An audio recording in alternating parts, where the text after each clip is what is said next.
На бескрайних опаленных солнцем просторах Танзании, где золотая трава колышется под порывами жаркого ветра, жизнь течет по своим древним законам.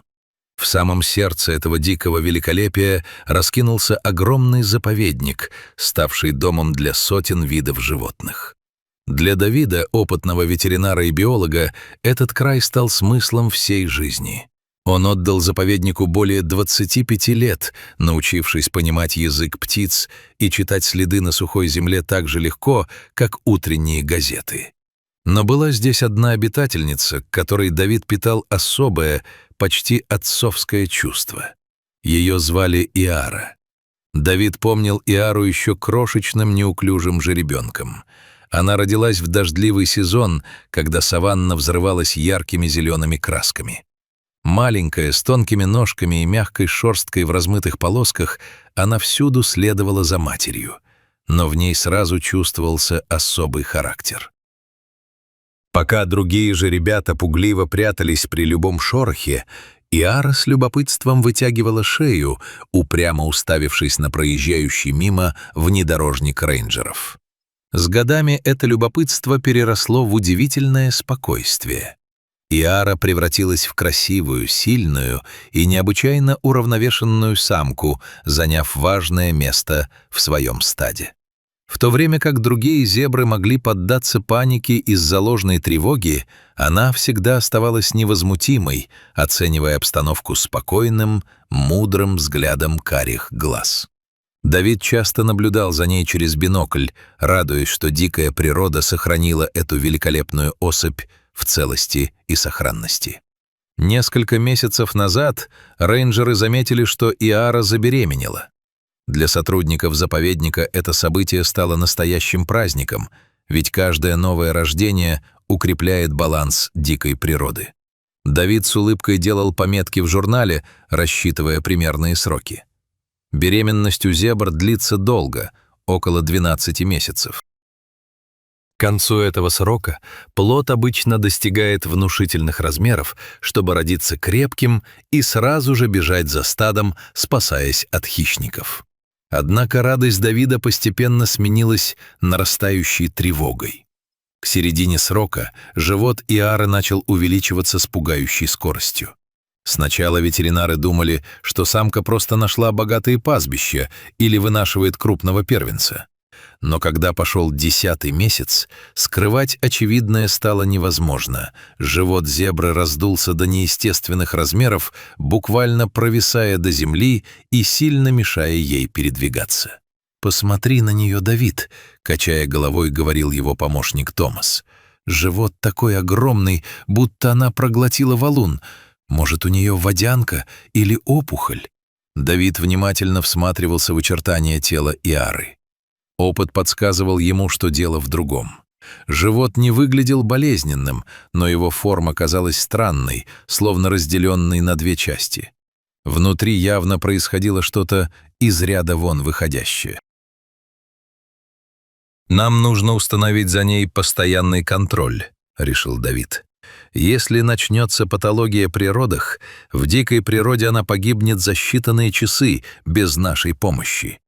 Чтобы не подвергать беременную самку лишнему стрессу, процедуру установки GPS-ошейника провели максимально деликатно. Дождавшись Иару на водопое, Давид ввел ей микродозу легкого успокоительного. Лекарство лишь притупило бдительность зебры, и Давид быстро закрепил ошейник со встроенным маячком. С этого момента в штабе началось круглосуточное дежурство. На мониторе компьютера постоянно светилась зеленая точка. Днем и ночью рейнджеры сменяли друг друга, следя за перемещениями Иары.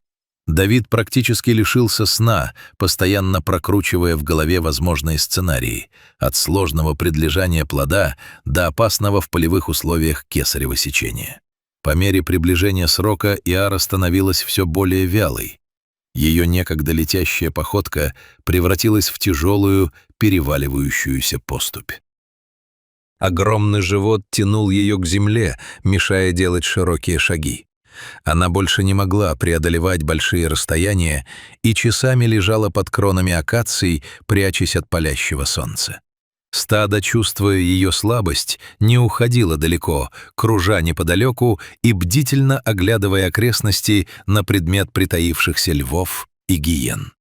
Давид заранее собрал экстренный ветеринарный чемодан со стимуляторами, антисептиками, хирургическими инструментами и реанимационными наборами для новорожденных.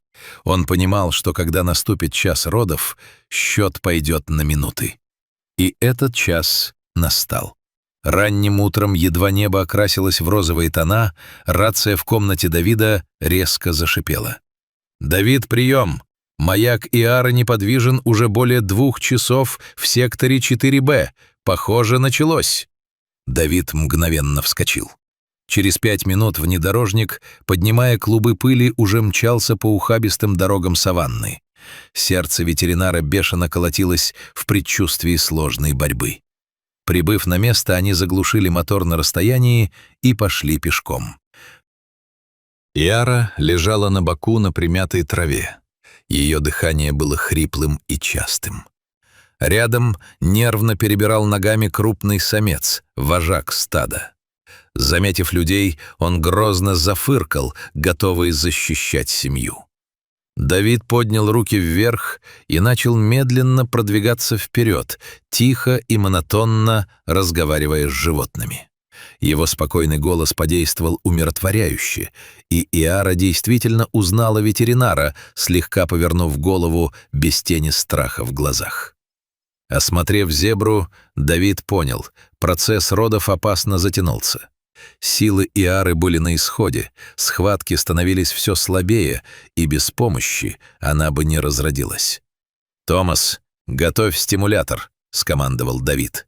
Аккуратно введя препарат, ветеринары стали ждать. Минуты тянулись бесконечно, но лекарство подействовало, и тело Иары содрогнулось от сильной схватки.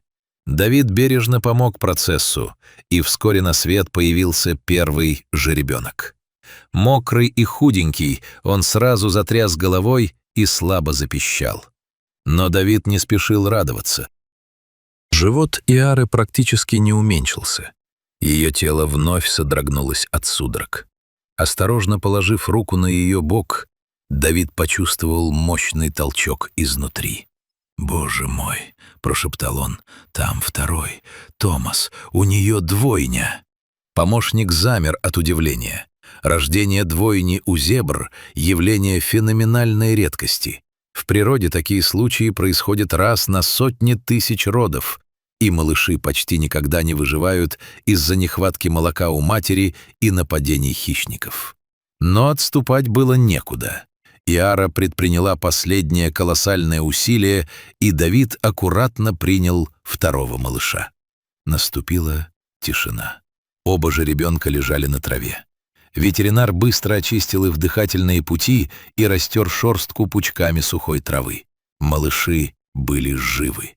Чуть меньше нормы, но пропорциональные, они уже смешно шевелили ушами и пытались опереться на свои дрожащие ножки в лучах восходящего солнца. Иара, потратив все силы, лежала без движения, но, услышав писк детенышей, медленно приподняла голову. В ее взгляде читалось бесконечное удивление. Она осторожно вытянула шею и поочередно коснулась теплым носом каждого из малышей, осознавая свое двойное материнство. К ним приблизился самец, нежно прижавшись мордой к щеке Иары в знак молчаливой поддержки. Затем из высокой золотистой травы бесшумно начало выходить все остальное стадо.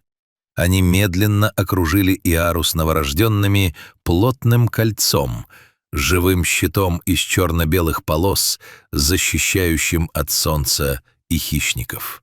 Вся саванна словно замерла в этот миг перед великим таинством природы. Давид медленно отступил назад, понимая, что его миссия завершена. Уходя, он обернулся. Самец-вожак на секунду повернул голову в его сторону и слегка приподнял морду, издав негромкий чистый звук, похожий на благодарность. У старого ветеринара к глазам подступили слезы от этого момента абсолютной гармонии между человеком и диким миром. Однако Давид знал, что рождение малышей — лишь половина дела. Впереди их ждало тяжелейшее испытание на выживание. Статистика дикой природы неумолима. Выкормить двоих в саванне невероятно сложно. «Мы должны деликатно помочь ей», — решил Давид. Рейнджеры ежедневно выезжали в сектор Иары, незаметно оставляя в местах стоянок стада качественные минеральные добавки, витаминную подкормку и обеспечивая им безопасный доступ к чистой воде без хищников. Иара оказалась исключительной, заботливой матерью. Она строго следила, чтобы во время кормления каждый из жеребят получал свою равную порцию молока, аккуратно отталкивая мордочкой того, кто пытался забрать долю брата. Шли недели. Каждый день Давид с замиранием сердца смотрел на экраны мониторов, и каждый день приносил облегчение. Спустя 3 месяца жеребята окрепли настолько, что уже ничем не отличались от сверстников. Они беззаботно резвились под солнцем и при малейшей тревоге молниеносно мчались к своей матери. Эта история стала легендой заповедника, доказав, что даже в самом суровом мире всегда есть место настоящему чуду.